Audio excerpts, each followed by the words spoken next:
it's going to be very tough for us to sort of, handle somebody who's pro-China, is a Salafi, and at the same time, his country is sitting virtually on the major sea lanes that go from Persian Gulf towards North Asia and carry trillions of dollars worth of trade. People think that, once Muizzu has been elected, he may change his pattern.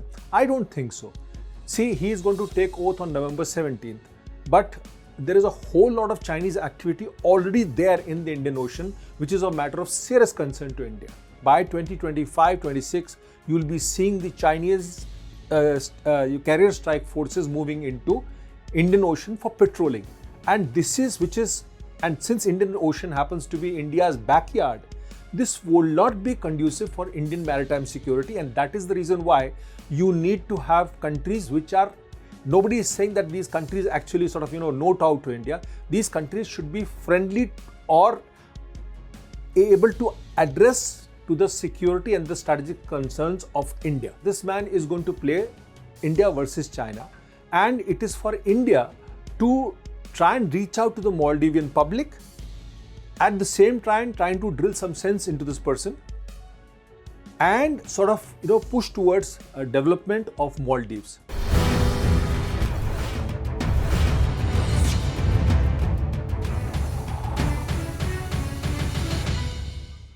Maldives has a new president.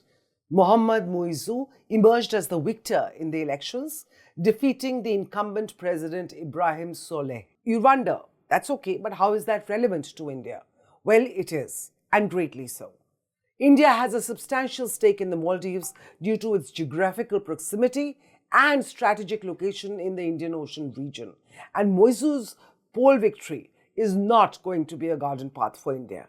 I'm joined by Hindustan Times executive editor Shishir Gupta to unpack what Muizzu's win means for India, for China, and for security in the Indian Ocean region. Welcome to the show, Shishir. Why are so many in India seeing this election result in Maldives as an upset for New Delhi? There are multiple points in this. Point number one, Muizzu fought the election on Out India campaign. He wanted the Indian military to be out of Maldives. Now, what was the Indian military? There were 2 helicopters and 1 Dornier aircraft. Now, these 2 helicopters and 1 Dornier aircraft were maintained by 75 odd personnel. That's about all. And the duty of these aircraft as well as helicopters were disaster evacuation, medical evacuation. So, as it is, there was no military, but the man ran a purely anti-India campaign. His mentor, Abdullah Yamin, was pro-China, and this man has definitive leanings towards China. So that is one part of it.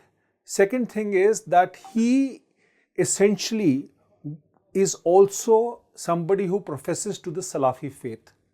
Now, Salafi faith means Wahhabis, which means a more conservative form of Islam, and for that, it's going to be very tough for us to sort of, handle somebody who's pro-China, is a Salafi, and at the same time, his country is sitting virtually on the major sea lanes that go from Persian Gulf towards North Asia and carry trillions of dollars worth of trade. You said that he has a problem, and his entire campaign, was built on this Out India slogan. And now that he's won, begs the pertinent question. Let's talk about, you said there were a couple of helicopters and there are a few men that the Indian army, the Indian military had in that region. But what about China? What is China's presence, military presence in the Maldives currently like? See, China, as of now, Mohamed Muizzu, he ran a campaign where he gave priority to India. It was India first. So all the Chinese activity was put to a stop. And so that is why there was hardly, any Chinese presence left in Maldives. But then this man ran a totally contrary campaign to Mohammad Soli. It's not that Mohammad Soli actually sort of was really sucking up to India or something like that. He was running a campaign because India was out and out to help Maldives. It is the State Bank of India has given a huge exposure to Maldives. Maldives is a very small economy which thrives only on tourism, and India, free vaccines, free humanitarian disaster relief, virtually everything that has happened that if ever went wrong with Maldives, India was there on the first call to help Maldives. And all this is going to change. People think that once Muizzu has been elected, he may change his pattern. I don't think so. See, he is going to take oath on November 17th, but there is a whole lot of Chinese activity already there in the Indian Ocean, which is a matter of serious concern to India. You talked about Muizzu's mentor and how he was very pro-India and Pro-China. Pro-China, and how Muizzu is going to continue in that direction because his entire campaign was the Out India campaign. What about the Belt and Road Initiative? Because I understand his mentor was a very big supporter of China's Belt and Road. So, what is the situation of the BRI project, China's BRI project in Maldives right now? You see, Maldives economy, like the Sri Lankan economy, is down in doldrums, and you can take you can go ahead with the BRI, but the problem here is that BRI does not come for free. You have high interest loan given by Chinese Exim banks, which these people can never pay back. So ultimately, what happens is you swap debt for equity, which is in Sri Lanka. And what ultimately happens is that ultimately it becomes a Chinese port. So Hambantota has become a Chinese port. And similarly, if these people insist on going on the BRI, tomorrow you will see a whole lot of Chinese activity in Maldives, which is not conducive to India. Neither it is conducive to Quad, nor it is conducive to any Indo-Pacific power. So essentially what is happening is like, if you look at the Chinese activity in the Indian Ocean region, right now a Chinese surveillance vessel called Xinyan 6 is sitting about 1,000 kilometers east of Hambantota, and it is going to move into Colombo port to do surveillance of the Sri Lankan economic zone for a month or so. Now, Sri Lanka is making all sorts of noises saying that, we're going to have standard operating procedures, we're going to do this, do that. But the fundamental point in this is that when Sri Lankan President Ranil Wickremesinghe goes to Beijing for the BRI summit on October 16-17, he is most likely to give permission to this ship to dock. Not only is this ship coming over there, you have the anti-piracy force that is operating in Indian Ocean region.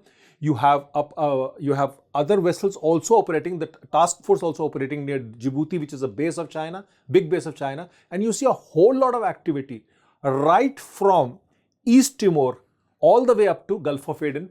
You see a whole lot of Chinese naval activity in the region. What happens? I mean, you've talked about Sri Lanka. We're talking about Maldives now. So, in Maldives, if China gets a free run, what is the red flag for India? You see, what happens is that in the worst case scenario, you can use your navy to leverage, you can create blockages, you can do access denial, you can do port denial, and you can create a whole lot of, issues, for instance, like you can stop the trade. But these are all, these are sort of, scenarios which can happen in the future.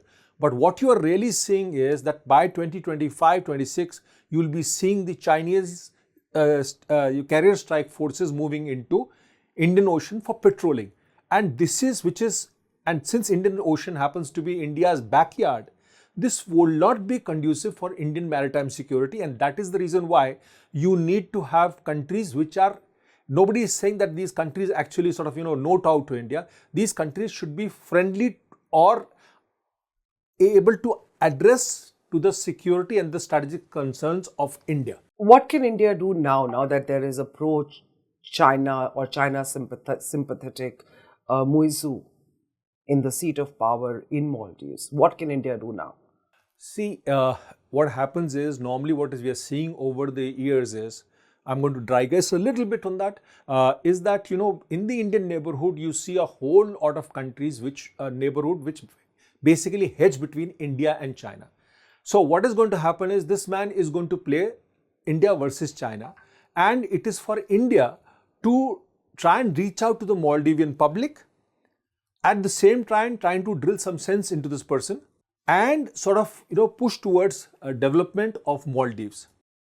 But what is going to happen is that Maldives economy is really down in doldrums and he needs money. China is not going to give money, just like it never gave money to Sri Lanka to recover back when the crisis happened recently.